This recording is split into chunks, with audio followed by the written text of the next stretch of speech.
Praise lord పిల్లలు, ఈరోజు మీకు నేను యోసేపు స్టోరీ చెప్తాను. మీకు ఎప్పుడన్నా కలలు వస్తూ ఉంటాయా? మీరు కలల్లో ఏం చూస్తూ ఉంటారు? ఆ కలలు ఎప్పుడన్నా జరగటం నెరవేరటం గమనించారా? అయితే యోసేపు తన కలలు రావటమే కాకుండా అవి ఎలా జరిగినాయి అనే విషయాన్ని, తన స్టోరీ అంతా మనం ఇప్పుడు తెలుసుకుందాము.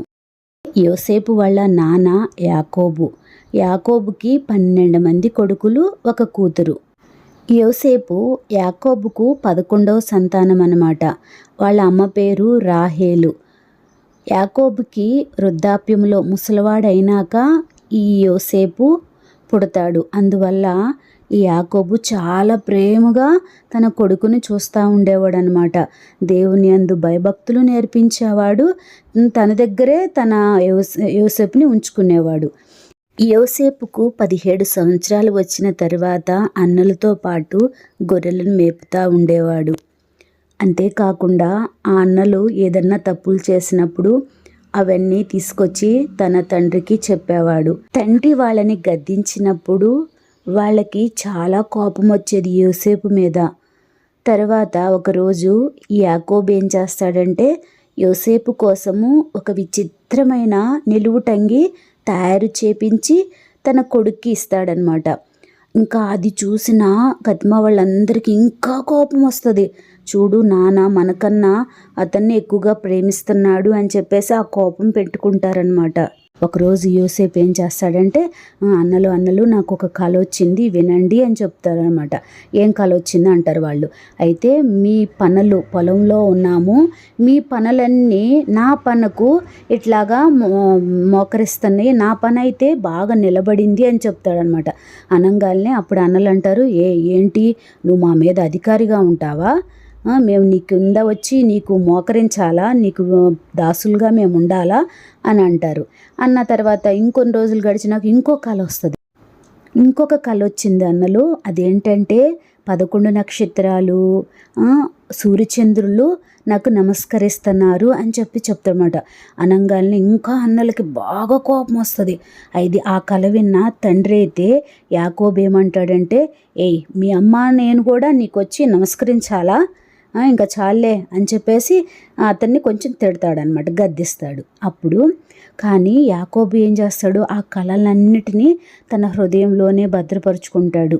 తర్వాత ఒకరోజు ఏమైందంటే, యాకోబు యోసేపుని పిలిచి అంటాడు, మీ అన్నలు గొర్రెలను మేపటానికి షేకెంకి వెళ్ళారు, వాళ్ళు ఎలా ఉన్నారు, ఆ మందలు గొర్రెలన్నీ ఎలా ఉన్నాయో చూసి కనుక్కొని వాళ్ళకి భోజనం ఇచ్చిరా అని చెప్పేసి అంటాడనమాట. సరే నాన్న అని అవన్నీ భోజనం తీసుకొని వెళ్తాడు.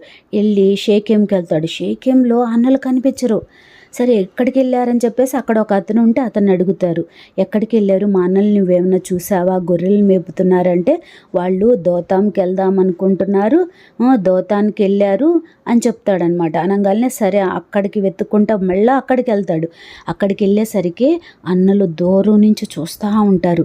చూసి కలలు కనేవాడు వస్తున్నాడు, వీడిని ఎట్లాగైనా చంపేస్తే అసలు వీడి కలలు ఏమవుతాయో తెలుసుకుందాము అని చెప్పేసి ఇంకా అట్లాగా అతని కోసం చూస్తూ ఉంటారు. దగ్గరకు రాగానే వెంటనే వీళ్ళందరూ అతని మీద పడి అతని పై వస్త్రాన్ని లాగేస్తారనమాట. లాగేయగానే ఇతన్ని చంపేద్దామని ఒక అతను అంటే, అప్పుడు పెద్దోడు రూబేనేమంటాడు, వద్దొద్దు, ఇతను చంపటం వల్ల మనకేం ప్రయోజనం, ఇక్కడ గుంట ఉంది కదా, ఈ గుంటలో వేద్దాము అని చెప్పేసి అంటాడు. ఎందుకు, తర్వాత వీళ్ళందరూ వెళ్ళిపోతే తను ఆ గుంటలోంచి బయటికి తీసి తండ్రికి అప్పచెప్దాంలే, తండ్రికి చాలా ఇష్టం కదా యోసేపు అని చెప్పి అనుకుంటాడు రూబేను. అయితే వీళ్ళు ఏం చేస్తారు, భోజనానికి అతన్ని ఆ గుంటలో వేసేసి అతను తెచ్చిన భోజనం తింటా కూర్చుంటారు. కూర్చోగానే అక్కడి నుంచి ఆ రోడ్డు మీద నుంచి మిద్యానీయులు అంటే ఇస్మాయేలీలు వాళ్ళు వ్యాపారానికి ఐగుప్తుకు వెళ్తూ ఉంటారనమాట. ఐగుప్తుకు వెళ్తున్న వాళ్ళని పిలిచి ఏమంటారు, మా తమ్ముడిని మీకు బానిసగా అమ్మేస్తాము, తీసుకుంటారా అంటే వాళ్ళు ఏమంటారు, 20 వెండి నాణ్యాలు ఇచ్చి అతన్ని తీసుకుంటారనమాట. అప్పుడు యోసేపు చాలా ఏడుస్తాడు. అన్నలు నన్ను అమ్మేయొద్దు, నాకు నానంటే చాలా ఇష్టం, మీరన్నా ఇష్టము, మిమ్మల్ని అందరినీ వదిలేసి నేను అట్లాగా ఒక పనివాడిలాగా దాసుడుగా ఆ ఊరు నాకు తెలియని ఆ ఊరికి వెళ్ళాలని లేదు, ఆ దేశానికి వెళ్ళాలని లేదు, నన్ను అమ్మొద్దు అని చెప్పేసి ఎంతో బాధపడతాడు. అయినా వాళ్ళు ఏమీ పట్టించుకోరు. వాళ్ళకి అమ్మేసేస్తారనమాట. అమ్మేసిన తర్వాత వాళ్ళ అతన్ని తీసుకొని వెళ్ళిపోతారు. ఆ మిద్యానీయులు తీసుకొని వెళ్ళిపోయిన తర్వాత అప్పుడు రూబేన్ వస్తాడు. రూబేన్ వచ్చి ఏడి తమ్ముడు యోసేపు ఏడి అని అడగంగానే వాళ్ళు అంటారు, ఇట్లా మిద్యానీయులకి అమ్మేసేసాము అని చెప్పి అనగానే చాలా బాధపడతాడు రూబేను. ఇంకా బాధపడ్డ తర్వాత వీళ్ళు ఏం చేస్తారు, ఒక ప్లాన్ చేస్తారు. అతను పై వస్త్రం, యోసేపు పై వస్త్రాన్ని లాగేసుకున్నారు కదా, దానికి ఒక జంతువుని చంపి దాని బ్లడ్ అంతా దానికి రాసేసి, ఆ వస్త్రానికి రాసేసి, ఇది తీసుకెళ్ళి నాన్నకు చూపిద్దాము, నీ కొడుకుని ఏదో ఒక జంతువు చంపేసేసింది, ఇది నీ కొడుకుదా కాదా గుర్తుపట్టు అని చెప్పి చెప్దాము అనంగానే సరే అని అట్లా ప్లాన్ చేసుకొని తండ్రి దగ్గరికి వెళ్తారు. వెళ్ళంగానే ఆ తండ్రి ఆ వస్త్రాన్ని చూసి చాలా ఏడుస్తాడు. అయ్యో నా కొడుకు యోసేపు చనిపోయాడా అని చెప్పేసి ఇంకా అన్నం అంతా మానేసి ఉపవాసంతో అంతే కూర్చొని పోతాడనమాట.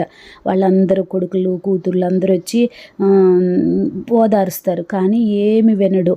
అంతే నా కొడుకు చనిపోయాడు అని చెప్పేసి బాధతో చాలా రోజులు గడుపుతాడు. తర్వాత యోసేపు అక్కడికి వెళ్ళిన తర్వాత ఏం జరిగిందనేది తెలుసుకుందాము. మీరు కూడా అంటూ ఉంటారు కదా, అమ్మకి నా చెల్లంటే ఇష్టము, నాన్నకి అన్నంటేనే ఇష్టము, అట్లా అంటూ ఉంటారు కదా. అవన్నీ తప్పు అనమాట. పిల్లలందరూ తల్లిదండ్రులకి ఇష్టమే, ఎవరిని కొంచెం ఎక్కువగా చూస్తారు, చిన్నోళ్ళను పెద్దోళ్ళను అట్లా. దానివల్ల మీకు వచ్చే నష్టమేమీ ఉండదు, మీకు కావాల్సినవి కూడా వాళ్ళు ఇస్తూనే ఉంటారు.